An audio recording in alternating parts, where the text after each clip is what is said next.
Welcome to NFL Daily, where we're not defending our 2024 championship. I'm Gregg Rosenthal here in the Chris Wesseling podcast studio, joined for the third time this week. It's really happening. Jourdan Rodrigue. I'm here. Yes, this is the week where it really got real. That you're the most regular 3 times a week part of the show, except for the next couple of weeks will be a little dicey because you're off and you're doing training camps. Colleen's doing training camps. Yeah, you'll have Patrick. to give me a little Colleen Wulf special, like the geotag of where in the world am I patching in from for the next couple weeks for training camp. I'm looking forward to hearing everything that you learn while you are. I know. I always text you. So just for the listener, I text Gregg often when I'm on the road, just things I'm seeing, things that happen, things that I'm trying not to mess up as well. So little nugs. And then, before you know it, we'll be settling into our regular season schedule where we'll have same co-hosts, same shows each and every week. And I do love this time of year because every show is a little bit different. On this show, going to hit a little bit of news, going to hit a couple things to just make us go, early in training camp, just something that's making us go, just 2 things.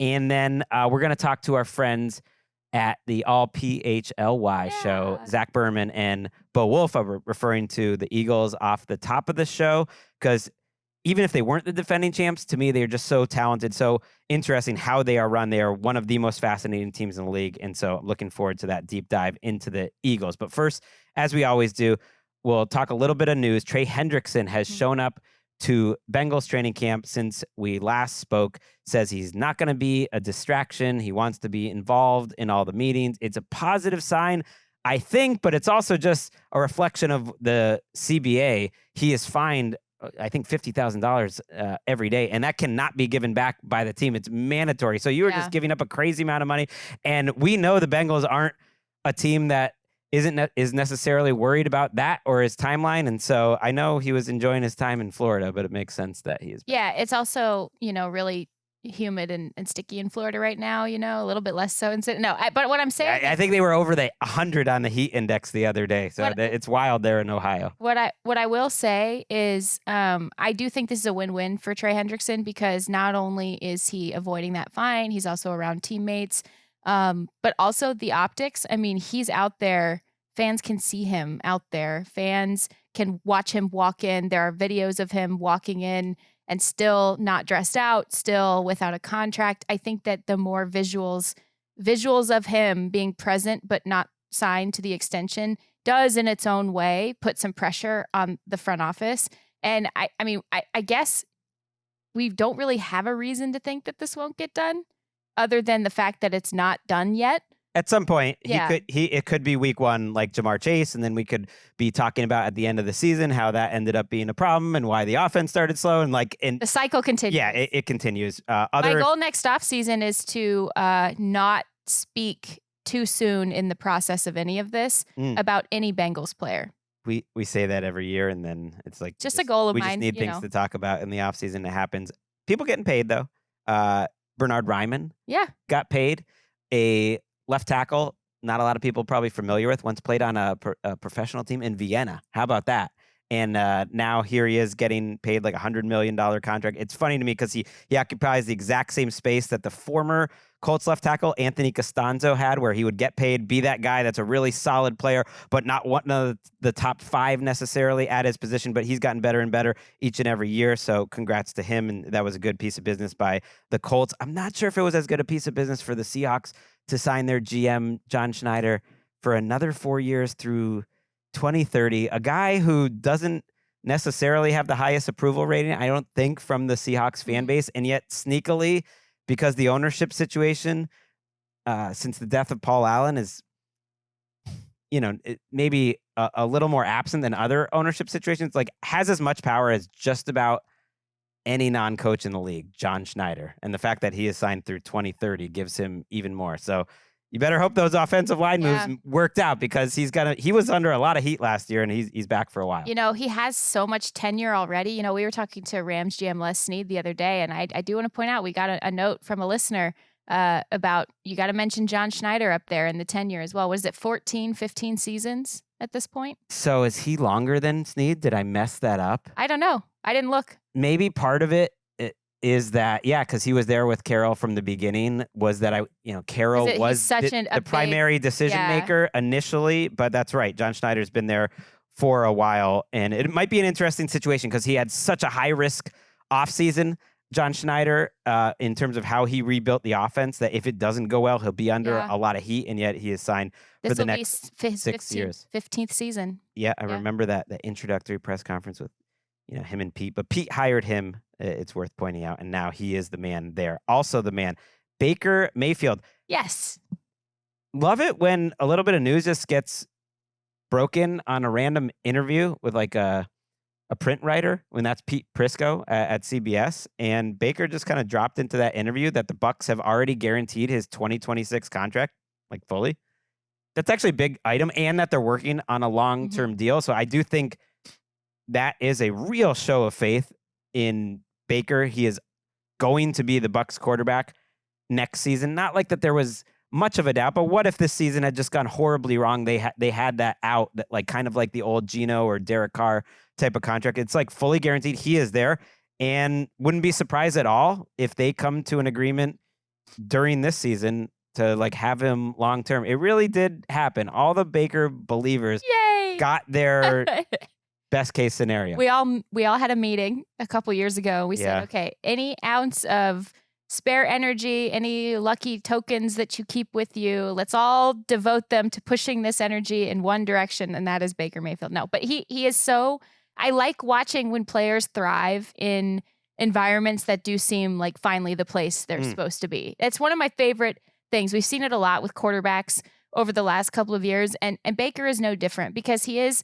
such a unique personality. He is such a gamer quarterback, and he has this sort of like aura around his orbit that players seem to like being around and wanting to play for, and that coordinators seem to really gel with. I mean, think of how many recently, before when he was jumping around teams, and then recently now has 3 and 3 years with the Bucs, despite all the success. Yeah, and your boy, what is his crazy name? So it's Josh Grizzard. Right, but we're not allowed to call him that. Yeah, King Gizzard and the Lizard Wizard. King Grizzard and King Lizard. Grizzard. I saw like a Pitchfork link about King. So we'll just Gizzard call and him. Lizard Wizard. We're just gonna call him King Grizzard. Love him. Yeah. And love him already. That's like an ideal situation for a quarterback. But if Sam Darnold was there, like I don't think it would be going as well. I think Baker has taken it and made it his, and they're working around his strengths. And that man could always spin a football. There was never any doubt about that. A couple little injury items to get to. Not a little deal to Xavier Worthy that he suffered a concussion, but that is the reason why he left practice. The Chiefs down a couple of their top receivers right now. Hollywood Brown is also out of practice, but Xavier Worthy in the concussion protocol, and no need to rush him back. Zach Moss was cut by the Bengals. In more Bengals news, we did get an update on Maxwell Hairston, the first-round pick of the Bills. He had left with a non-contact injury. Our guys at NFL Network report that it's an LCL sprain, or which is basically a tear, and so not really sure what the timeline is, but it's not an ACL, so that's a positive. But you have to imagine now Tre'Davious White or Dane Jackson, one of the veterans there, is in line for kind of the week 1 starting job for the Bills. So some injury news there. And let's now get to just some things maybe that make us go, before we get to the Eagles of it all, just something that's on your radar. Oh, I'm cheating. I guess I have 2. You go first then. Okay. Well, this is more of a news item, but it also does make me go, just that Jake Haener was taking first team reps at Saints practice Wednesday. What are we doing here? You can't quit the Saints. You love them. No, we'll be there. Tyler Shuck was taken in the 2nd round. Spencer Rattler is obviously clearly more talented. And this guy, Jake Haener, who our friend Adam at all-time Saints, player photo shoot. Yeah, Blake Block Party podcast. This gives me an excuse to send out the Jake Haener photo shoot from a year ago, where he just modeled it up, and I loved it for like his NFL team photos. Is getting equal time. I just think it's been under the radar that he's still getting first team reps, and it's Adam's theory that Kellen Moore just sees himself in Jake Haener, basically an underpowered, doesn't have a lot of physical gifts, but trying to win by playing quick from the neck up. But like those are reps that Tyler Shuck, your 2nd round pick, who has not looked good, could be taken. So what are we doing here? It's like the year they drafted Trevor Lawrence and they didn't let him take all the reps for a while. It's not quite Trevor Lawrence, but it's just stupid. I will say one of my favorite things is when Adam psychoanalyzes somebody. Yeah. We've over text done this about you, but you can never see it. He is a social worker, but it's a dangerous thing to do. So that's just... He's a gifted reader of humans. I'll say that. It's his job. Yeah. And I just... what are we doing here? We can do better than this, Saints. But yeah, they're cutting it up 3 ways. Reminds me of the Seahawks battle way back in the day. Could be worse. It could be 4 quarterbacks. Who on earth would think to do that? Here's the thing. If the dude is really the dude, you're going to be the dude anyways. So that would be the pushback. Like, I remember they made Russell Wilson. He was a 3rd-round pick, split up the reps with Charlie Whitehurst and Charlie Fry or whatever back in the day. And he still turned into Russell Wilson. So I'm a little annoyed. Now let's go to something else that makes you go, slightly to the quarterback's point, something that made me go, this morning was seeing clips of Shane Steichen talking about how evenly matched the battle is between Anthony Richardson and Daniel Jones. That's a to me. But I think it's a in the direction of it's good for Anthony Richardson because in a way I thought they were spinning things towards Daniel Jones. And there is reporting there in the first few days in pads. Your colleague, James Boyd, thought that Richardson's looked a little better than Daniel Jones for what it's worth. It's not like a home run, but so far he's looked a little better. So that is very interesting. Give me your larger. My larger, it's something I've been thinking about for the last couple of weeks. I know that we are going to get to it in our conversations about every team in the league, but why aren't the Broncos getting more... Ooh. Like, not just national hype, because they're getting complimented, like they're getting hype, I would say that. But in terms of like the definitive... This might be one of the best teams in football this year. Woo! Like, why aren't they getting... Like, it's a top 3 defense, in my opinion. I'd put them at the top, right? And I think that this is a team that has finally gotten it all together and is going in that direction. I think this is going to be one of the best teams in football, factoring aside injuries, whatever. But the reports out of camp are really exciting about Bo Nix, how he's playing, about this offensive line, getting their receiver locked in, Cortland Sutton, getting a little bit more dimension to this offense as well. This defense is a top unit in the league. Like, there's buzz. I would say that. It's not like nobody's talking about them. Not in the way that you just did, though. Clip it, rip it, put it on the socials. Jourdan's here in her first week, and she's already learning the game. Because that is a hot take. And the case for it, I do think, is... Sometimes you don't realize when the best part of your window is, but before it's over. And this is the Broncos' window. The combination that they have of talent, continuity, and youth is unique, and it's hard to keep together for a while. And then on the defensive side of the ball, they're not going to be able to keep that front intact for too much longer because guys will be coming due to get paid. They're going to have to pick and choose who they do pay. At a certain point, the quarterback is going to have to get paid. Maybe Vance Joseph gets a job. Yeah, and Vance Joseph, who's done an outstanding job and really rebounded from some difficult situations there when they first got there with Sean Payton. Like, this is really an exciting team. They're well coached. They're well thought out, and they've really recovered from the absolute fiasco that they put themselves in during the Russell Wilson, Nate Hackett era a couple years ago. Respect the take. Could see it happening. I don't think I can get quite there. A total cynic would say they might have the most positive local media corps in the entire league. That is so very that cynical. helps like that is very cynical. Fluff up what's going on in camp. But I do think there actually is a legitimate football case for everything that you're saying, including winning that division. One thing that made me go today was just like thinking about who doesn't have a job. I kind of forgot how many these guys on my old top 101 are still looking for work. Means maybe I did a bad job. Amari Cooper, not out of work. And I like searched Amari Cooper on the Everything app. And there's some like clearly bad AI of him like looking overweight. And I'm just like, come on, bro. And it's like, oh, here's why Amari Cooper doesn't have a job. It's like, no, that picture is from 3 years ago, but it's fooling people. Amari Cooper doesn't have a job. Asante Samuel Jr., good cornerback. I know he had a shoulder injury, doesn't have a job. Stephon Gilmore. Could the Cowboys go back to the Stephon Gilmore well? I could see it because they really need a cornerback. To me, that is a perfect team fit for him. But he'll be on a team, I believe. Zadarius Smith played pretty well last year, doesn't have a job. Brandon Sheriff might be considering retirement, and so that might be why he doesn't have a job and wants to skip this training camp portion. Either way, that could be the case for a lot of these guys. But played at a pretty high level last year, doesn't have a job. Keenan Allen, Kaiser White, who I like, Rasul Douglas, like Justin Simmons, Jadeveon Clowney, Will Hernandez, who my son got to meet at the Super Bowl, has played really well at guard coming off an injury. Marcus Williams, Matthew Judon, just some names. As we got to the end, it was kind of in order of like how well they were playing last year, but it's a lot of guys who were starting in the NFL last year, and just something to watch over the next couple of weeks. Yeah, because at least a couple of these guys will get picked up after cuts, after that first wave of cuts, and then after teams figure out, okay, could this person cheaply be an improvement over somebody we brought in as a UDFA or somebody filling in for an injury role? No question. Yeah, so that it's all just a matter of timing for some of these guys. And I think a few of them will sign mid-August after teams have a better feel of what's on their roster, after they got the ability to kind of skip the worst part of training camp. I mean, let's get through a full week of pads first, right? Right. But I think to that end, Samuel Jr., Gilmore, Cooper, Kaiser White's got to be in the NFL. Come on. And eventually Clowney. Like, those are guys I feel pretty comfortable are going to be in the NFL this year. And yeah, maybe for a guy like Keenan Allen, it's a post-week 1 thing. We'll see. We'll see. I am told by our great producer, Eric, that before we go to break, we could look at a beautiful picture of Jake Haener. So there are many Doesn't he look shots like there. Chuck from the series Chuck? I was not too familiar with that show, but way back in the day, I actually worked at the NBC production offices after I was a page there at NBC. You were an NBC page. And Chuck was one of our shows. We were just getting it going. It was like coming off the ground. It was coming together.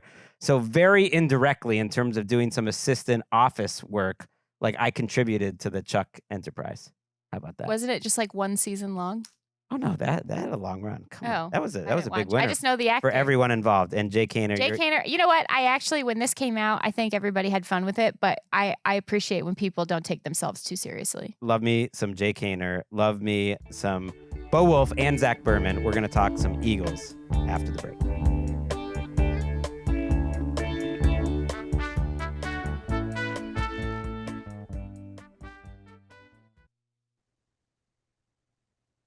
One receiver left is A.J. Brown. Barkley stays in, picks up a big blitz pickup. Ball goes down the right-hand side into the arms of Jourdan Rodrigue, and that will be an Eagles touchdown! Huge play down that right-hand side to the former Washington receiver. Saquon Barkley picking up the blitz, left in man coverage down the field. Dotson just beat his man on the outside, and a simple throw to open the scoring. First big blitz that Spagnuolo I know that voice. Saquon is ready for it. Jalen Hurts is ready for it. And how about Jahan Dotson, one-on-one coverage? We haven't seen him make a big play in months, and he gets the first touchdown for the Super Bowl. He was saving it for you, Greg. Oh, wow. That was Will Gavin and myself on Talk Sport. Funny how that works, Wish I had just a part of that callback, because Jahan Dotson did have a big play in the NFC Championship, but neither here nor there. That was a lot of fun, and that was a great night for all of Philadelphia, and that includes our next 2 guests, Bo Wulf and Zach Berman from the All PHLY show. What a night that was for you guys, and it is just all optimism here. And if you're watching on YouTube, this is the first ever dueling studio shot we've ever had, and you guys look beautiful. You look like you're in shape for training camp. Well, thank you very much. All the credit goes to Julia, our producer, for making that happen. But yeah, I told you that it's like we're playing doubles tennis here. We got a little ping pong going on. Okay, don't bring up tennis. Greg stretched beforehand. Bo Wulf, he beat me. He beat me in Arizona before the Super Bowl a couple years ago. Big serve. I wasn't ready. Deal. But that's why he brought it up. He wouldn't have brought it up otherwise. That's a big serve. Yeah. It was competitive, and yes, love having Zach on the show. Yeah, I was gonna say, hey Zach, you and I are also here. Yeah, yeah, it's good to see you. Old coworkers. Bo always just tried to like angle Zach out because who knows? He's a power player. Yeah. So it's hope season, right? And we just heard the end of one of the best performances in Super Bowl history, in my mind, by the Philadelphia Eagles, just putting it on that Chiefs team. And we're all optimism here. We're going through everything that's going to go right. But the reality is the rest of the league is rooting for your downfall. in the Eagles' downfall. Because when the Eagles do well, you guys do well too. Not that you're rooting for them. And so I thought maybe we'd structure this segment, at least to start, about what could go wrong for the Eagles. I want to hear actually from Zach. You're out there each and every day. What is the one thing you think could go wrong for the Eagles this year that would not allow them to get back to the Super Bowl? I would say the pass rush. If the pass rush is not what it needs to be, because there are questions on the edge, right? That's really my big question about this team. They lose Josh Sweat, they lose Brandon Graham, they trade Bryce Huff, and they're relying on Nolan Smith and Jalix Hunt taking a big jump, and then some free agent acquisitions, and really their interior rush to be big factors. So I think that if the pass rush isn't good enough, that's my biggest question going into the season. Outside of the starting group, who among that defensive line are you not only expecting to take a step forward, but needs to take a step forward this year in order to actually bring that unit to life again? Yeah, the two names I would really point out is on the edge, Jalix Hunt. I know he's the starting group, but then on the interior, Moro Ojimo is a big time player for them. He's filling in for Milton Williams, so he's a starter as well. And so it really comes down to players who were role players last year, filling in for Josh Sweat, filling in for Milton Williams. If you look at the depth, either Josh Uche or Azeez Ojulari needs to step into that number 3 job, but it's really going to be the top edge rushers, because Vic Fangio doesn't have that 4-man, 5-man rotation that the Eagles have had in the past. So it's really about the top 5-6 players on that front getting to the quarterback. Feel free to just interrupt him, Bo, like you do on your show. It will not surprise you if you've listened to our show to know that I disagree with Zach here. To me, the biggest question mark is the secondary, because you think about the defense last season. You know, the Super Bowl was one thing. It was great to see Josh Sweat and Milton Williams have those monster games. But that was the best defense in football, not because they had a great pass rush. It was the best defense in football because they had an unbelievable back seven, and especially the best secondary in football, thanks in large part to, Cooper DeJean and Quinyon Mitchell being so good as rookies. And there were no weak links. Right now, the way they stand, there are maybe 3 weak links in the secondary, depending on where guys are going to play. You've got Quinyon Mitchell, who has looked amazing in camp thus far and could be, in like all-pro conversation. You've got Reed Blankenship penciled in as one of the starters at safety as a solid player. Then it's like, okay, Cooper DeJean is going to be on the field. We don't know where yet. Is it going to be at safety? Is it going to be at nickel? Is it going to be the other outside corner spot? Probably not. And then you've got Keely Ringo and Adoree Jackson right now competing for the other spot. And second-round pick Drew Makuba was supposed to probably start at safety next to Blankenship, but he's injured right now. And you know that for rookies at that position with Vic Fangio, missing time is going to matter. And so that is a question mark. And if the secondary is not as good as it was last year, and if teams are just peppering whoever that other corner is, then the rush is going to have less time to get home. If the secondary is as good as it was last year, which is a high mark, then I'm not worried about the pass rush. You've still got Jalen Carter. You've still got Nolan Smith. I think Jalix Hunt will be fine. And Moro Ojimo, the Eagles do think can be like 90% of what Milton Williams was. So to me, it's much more about the secondary. It's a lot of Ojimo talk on your podcast, a lot of pop, how well he's looked, a lot of talk about his name pronunciation change. Also, if you disagree with Zach there, you could point out that one of Zach's points to support that the defensive, the edge spot is a big issue, is that Bryce Huff is no longer there, which seems like I feel like they can replace those snaps. Yeah, that's really the key to the Eagles season, that Bryce Huff trade. I wanted to ask you guys too about, you mentioned it, Bo, in your point about the secondary. Cooper DeJean, again, trying on different hats in this defense, and I think we were really high on him as a collective 4 group here, double studios 4 group, about the versatility that he had, and then also how he was going to really ascend into that like big nickel star slot hybrid safety slot player that he was last year. But do you think that there's a potential here, because you're really not wanting to isolate one of those unknowns at corner on the outside? Do you think there's a potential here that this is a more matchup derived role for him moving forward? Like some games, like say they're playing a really good tight end or a couple, you see him back a little bit closer to the box. You see him in the slot. Maybe some games you see him back deeper at safety if they have a really good explosive passing game with receivers. I mean, how do you see this sort of shaking out for Cooper, who humble brag came on to the show after the Super Bowl to talk with us. That's right. Yeah.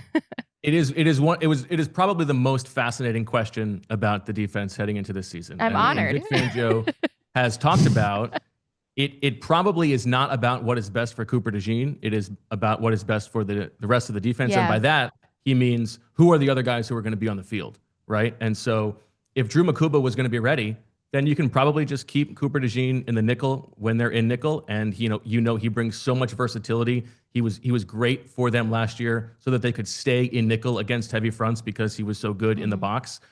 There's a thought that, in the spring, he took some reps outside in base. If the Eagles have more confidence in Makuba, for instance, than Keely Ringo or Adoree Jackson, that's where he would be.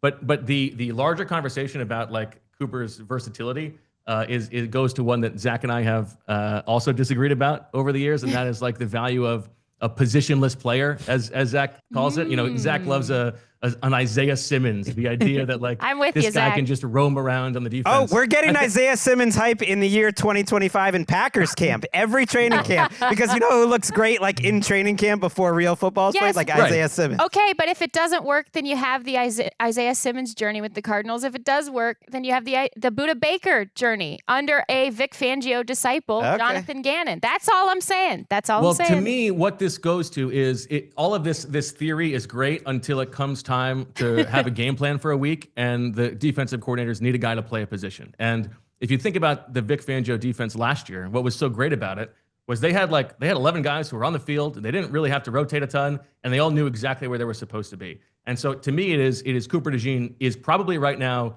their best or second best safety, their best nickel, and probably their second best outside corner. And he can play all of those different positions, but he's going to play those positions. He's not going to be like freelancing around. And so to the matchup question that you asked, Jourdan, I think that Quinyon Mitchell is actually the guy here because we have seen him last year. He played all on the right side. Throughout most of the summer and the spring, he's worked on the left side to prepare for the possibility that he's going to be shadowing number one receivers, especially because they're going to be weak on the other cornerback spot. And last summer, we saw Quinyon play inside as well before he earned that outside job. So I think the matchup thing here is that maybe Quinyon is going to be following guys, and then you just figure out which position Cooper DeJean is going to play. But go ahead, Zach. No, I think you put it well. I think that there's probably a better term than positionless, multi-position, and Position full. I agree with Hybrid. Jourdan that there are certain weeks when the matchup's favorable. You think about someone like Marlon Humphrey who can line up in the slot, line up outside. That could be a comp for Cooper DeJean. You could also look at like Devin McCourty's career trajectory as something that Cooper DeJean could do, where he slides to safety and he's so impactful there. I mean, he is such a valuable player for them. I also think, and this isn't a 2025 question, but long term, the Eagles need to think like what's the most valuable spot for him. If he can be a top outside corner, as we've seen, that's a $25-30 million position, right? So, I mean, this is not a Vic Fangio question. That's a Howie Roseman question. Yeah. But The Cooper DeJean's agent question. yeah, but I'm fascinated to see where Cooper is long term. Yeah, because you guys doubted. I heard, you were putting some shade on that. He got ranked. You were surprised in the top 70 from the players. He was 60. Yeah. I thought that was wild. Yeah. He's not a better player than Jordan Mailata. I mean, that's fair, but that's Mailata's ranking. Like, that didn't seem that crazy to me. You guys were there. Zach, you literally wrote the book on the Eagles championship season. Everyone should check out Leap Year when it comes out. But, Nice plug. I mean, I appreciate that. The defense just completely changed because I do think one of the bigger questions, and I don't want to spend the whole time on DeJean. I want to hear what you guys have seen on the ground too. But to wrap DeJean, I do think one of the bigger questions with him is not just where he's playing, but his rookie season was so unique. Like there is an argument that he could potentially be on like a defensive player of the year type of player, all pro year after year, Hall of Fame type of trajectory. Cause I just haven't seen many players in the secondary have that kind of rookie season. And yet you guys are poo-pooing that he's even like a top 7. No, and I think what they're saying, and I'm kind of parsing this from Bo because he brought up a really good point here, is I think it's a 2-part question. It's Cooper DeJean and Quinyon Mitchell. Yes. And I think the big question, which then leads to a million more questions, obviously, as we watch this version of the defense unfold, is how do you make both of those guys unavoidable players when quarterbacks do not want to throw to them? How do you get them in the action and at the ball and involved in as many snaps as possible when quarterbacks do not want to F with them at all. So it's a two-part question in my mind, and it's not just Cooper, it's also Quinyon Mitchell as a very, very strong part of that. See, I'm going to throw it back to you guys thinking like it's more of a social thing. I heard Bo even say it, like maybe players are overrating him because they're so excited to see a white cornerback. But I think you're going the other way, and you're almost like afraid to rate him for what a unique rookie season that he had, because like, you don't want to just overhype the guy. Respond. This is a trap. No. Yeah, no. I was very surprised that he ranked that high, knowing how that process works. That process is meaningless. Let's be real. It's just ridiculous. They pop into the locker rooms and the guys have like 15 minutes. They're like, I'm going to rank you here. You rank me here. Let's talk about it. I was surprised that before even the Super Bowl, when he has that pick 6, that the rest of the league would have viewed him so high. And honestly, I do think part of that is because of the visibility of him being a white cornerback, not to say that he is not awesome. Okay. Yeah, I don't think that has much to do with it. I think it has more to do with how unique of a player he is. And that's why, frankly, to address Jordan's point, Quinyon Mitchell is so sticky in coverage. He's not as dynamic in terms of his ball skills. He's not as physical a player. So I want Cooper around the ball more. So in the slot or safety, and I want Quinyon to be on the outside, shutting down the opposing team's top receiver. See, this would be a fun show. Is Quinyon in the top 100? Yeah, I like that you're bringing up the Quinyon, that they're a pair, because when else has it happened that two guys... He's a runner-up for Defensive Rookie of the Year. Right, when else has it happened that two guys in the same secondary are top 3? And nobody in the locker room would tell you that Cooper DeJean was better than Quinyon Mitchell last year. Okay. I'm saying they're very much connected, in my opinion. But you have to, that's the thing, it's deployment. That's the big question, is make them both together at the same side of the equation. Make them both together as unavoidable a tandem as you can. It's going to be cool to watch. And I do think from a how does Howie Roseman keep getting away with it standpoint, it is fair to point out that when they took Quinyon Mitchell, they were like debating to the last second, do we take Quinyon Mitchell or Cooper DeJean? And why not both? Right. And the rest of the league let him have him. That is a real thing. There's the video of Jeffrey Lurie when they draft Cooper DeJean saying he went to bed last night thinking about how can we make this happen? How can we get you? So he was very much the white corner of their dreams. And speaking of, great tandems, I like that Zach was polite and understood that Jordan's point was fantastic, and he addressed Jordan's point. Thank you, Zach. Whereas Bo and I are just trying to annoy our co-hosts at all times and not actually addressing those points. So I think we could work well as a foursome, and we are. Yeah. I want to hear from you. There's a formula here. Yep. I agree. I want to hear, Zach, about some things that you guys have seen there at camp that the average fan, Eagles fan, or just nationally wouldn't be privy to, that you're seeing on the field. Jihad Campbell is out there. That was a nice surprise nationally. Wherever you want to go on what you're seeing out there, that's been eye-opening. Yeah, so I guess to answer this question well, I need to go with non-high profile players, because I could say AJ Brown looks really good, and I don't think your audience would. Wait, let me write that down. Let me write that down. That's important. I do like hearing that though. I do like hearing that him and Quinyon are going at it. That's exciting. Yeah. But no, it'd have to be a little more under the radar. Jihad Campbell is definitely one that I'm curious to hear. Exactly. Day one of training camp, seeing Jihad Campbell out there was a bit of a surprise. We didn't know. Well, first off, Vic Fangio said it was going to be August. And then here it is in mid-July, and he's out there. He's working up the depth chart now. Mm-hmm. Week 1 seems not just realistic, but I expect him to be a starter in week 1. And maybe it's just because I've covered the Eagles for 14 seasons now that I'm not used to seeing linebackers who look and play like this. Yeah. I saw Jordan Hicks and Nigel Bradham and, the late career DeMeco Ryans, obviously Zach Bond last year, but the Eagles aren't known for high-level linebacker play. Jihad Campbell just looks different. The length that he has, the speed in which he plays with, and he's still learning and he's still rehabbing here. But his presence is evident out there. So that's one. And then the other one, and I mentioned this earlier, is that Moro Ojimo is so disruptive for the Eagles. Jalen Carter hasn't been in team drills yet, and you just see how on that defensive interior, you see the way Moro Ojimo's playing. Now, the caveat is he's going against Tyler Steen, and Tyler Steen's the big question on the Eagles' offensive line. Really, they have 4 All-Pro, Pro Bowl caliber linemen, and then a right guard question. So Tyler Steen, this is something Bo talks about in my 6 years doing a show with him, is in these training camp settings, is it the player who's playing well is that good, or the player he's playing against is struggling? And so I'm fascinated to see how the right guard situation shakes out. It's interesting to me because Jourdan Campbell, you almost have to understand what all he can do if you're Vic Fangio and his coaching staff.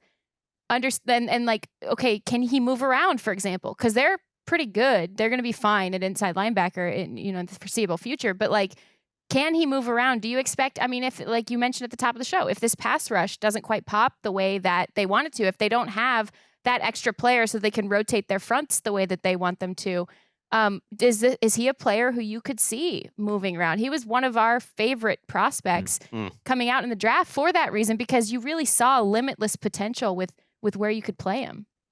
Well, and it's interesting because the ceiling for Jourdan Campbell, like the upside, feels like Zach Bond, being able to do everything and have that physical presence. And so in the dreams of Vic Fangio, having the ability to have both of those guys on the field at the same time, both being able to do everything, does feel like it unlocks some things. And Howie Roseman, you talk about the versatility when they drafted him. He threw the Micah Parsons comp on him. And by the way, that's the second time this offseason somebody from the Eagles has done that. Jordan Mailata just threw that to Jalix Hunt earlier this summer. I wonder if that's like a needle poke, a purposeful needle poke from the Eagles to the Cowboys. But with Jourdan Campbell, he's been given a little bit more to do every day at camp so far. So, he starts working with the 2s and he starts getting sprinkled in with the 1s. Yesterday or Tuesday's practice, we saw him practice calling the plays with the defense for the first time with Zach Bond off the field for the day. And so, my expectation is that come week 1, those 2 guys are going to be on the field together on every down, and Vic is going to have some interesting stuff for them to do. I love that Zach Bond. If you had told me a year ago that Zach Bond would have this sort of impact, not just that he got that big contract and that he was so key to winning the Super Bowl, but literally I think the rest of the league is thinking about linebackers in a way that your inside linebackers better be able to be part of the pass rush, or else you kind of can't keep them on the field anymore. And Jourdan Campbell, I do wonder if he could be like a Donta Hightower type of player. I know he's not nearly as big, but I'm excited. That makes me think about Vic and the dreams of Vic Fangio. Bo said. I know. Nice, my question, nice memoir title for you guys, is Vic Fangio the last honest, notable NFL coach at the podium? I think so, and it is such a pleasure. I love him. Yesterday. Much. So to take you through it, we had Monday's practice where Keely Ringo and Adoree Jackson had been sort of rotating every other drill essentially as who was going to be the first team outside cornerback. And on Monday, Adoree Jackson got more of the reps. It seemed like it had changed a little bit, and it was maybe going in his favor. And so the questions to Vic Fangio the morning before the next practice, he's asked about Adoree Jackson as if that's the way that the competition's going. And he could not have thrown more cold water on Adoree Jackson if he was on fire. No, he's talking about, listen, this he's got to prove who he thinks he can be. The Titans didn't re-sign him. The Giants didn't re-sign him. I didn't even watch tape on him. Howie Roseman said he wanted him. Howie gets who he wants. I love it. Oh my God.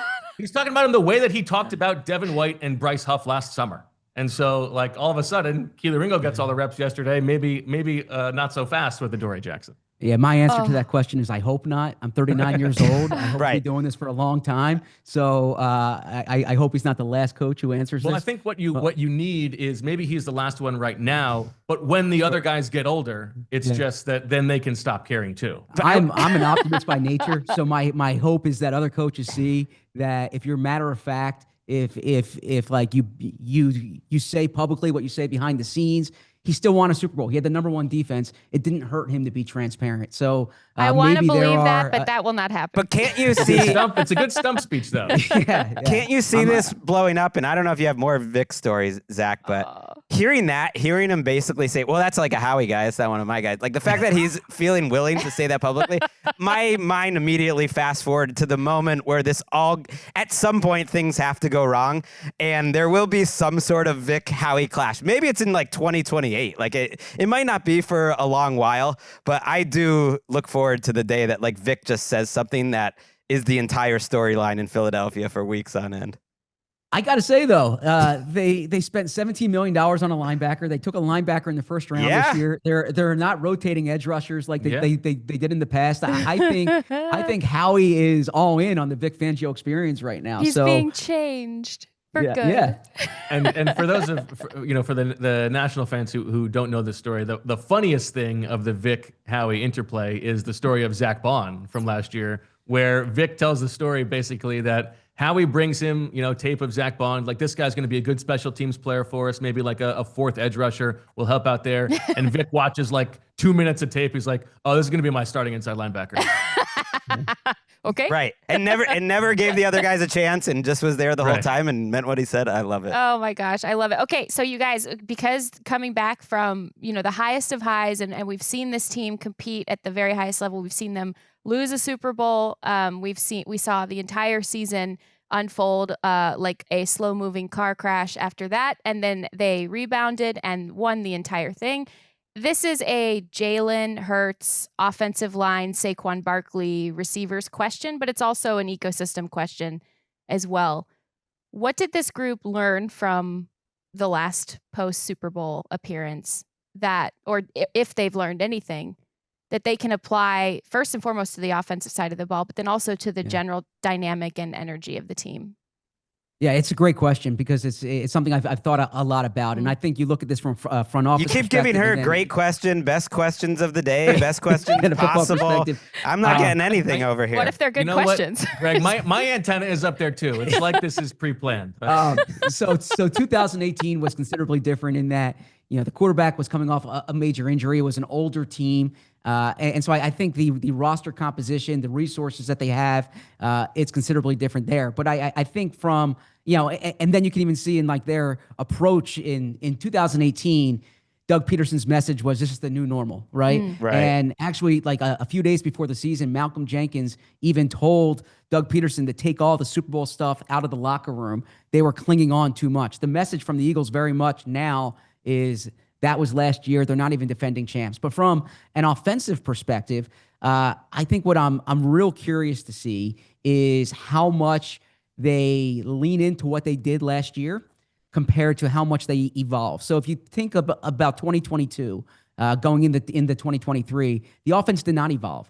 The offense, what they tried to do was refine what they did well the year before, and it was not a good offense or not a consistent offense in 2023. Nick Sirianni's spoken quite a bit right now about evolution, and so I really think that I expect them to pass the ball more. I expect them to be more dynamic through the air. And there are Eagles fans who say, wait, you have Saquon Barkley. You have the best offensive line in the NFL. Why not just stick to what they did last year? I don't expect that to be the case. I think this is going to be an offense that evolves from last season.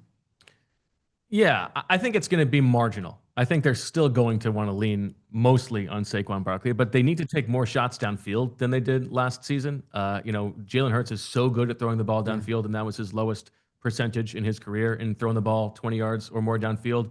A.J. Brown needs the ball a little bit more. He spoke earlier this offseason at the beginning of camp. He's like, listen, I think I'm the best receiver in football. I want to put a stamp on it this year, but I also want to do what's best for the team, and I will. And that is a tough thing for him, not in like a locker room drama standpoint, but he thinks he's the best receiver in football. I don't disagree with him. Every time they throw him the ball, it's going to be a good result. His yards per target is higher than Saquon Barkley's yards per carry, but the team is built a certain way, and they want to lean on that offensive line, and that's reasonable.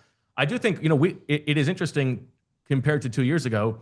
We spent so much time talking about what is the offense going to look like with a new offensive coordinator in Brian Johnson. Jalen Hurts has another new offensive coordinator again. This happens to him every year. And we haven't talked a lot about Kevin Patullo. It hasn't really been a big story in Philadelphia yet. And I don't know if that is because he and Sirianni are so closely linked.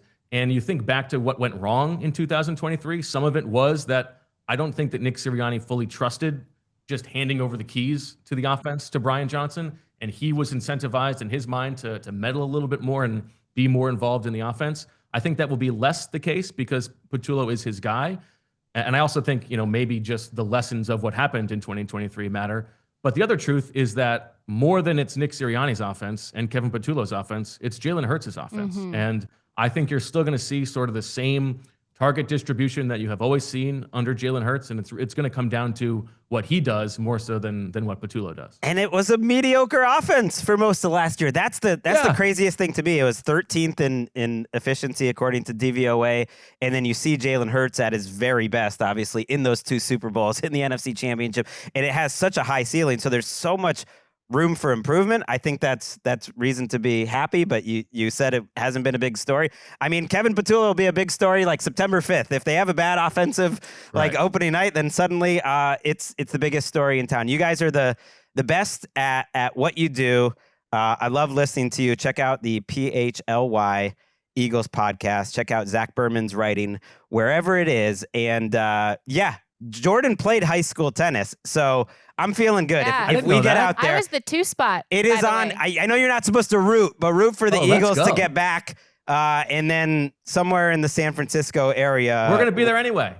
Okay, then we're doing it. Anyway. It's happening. Zach, You don't get a studio like that and not go to Super Bowls. start practicing. Start practicing. We'll see you guys. Appreciate you. Thanks, guys. Thank you. Thanks, guys. That was great.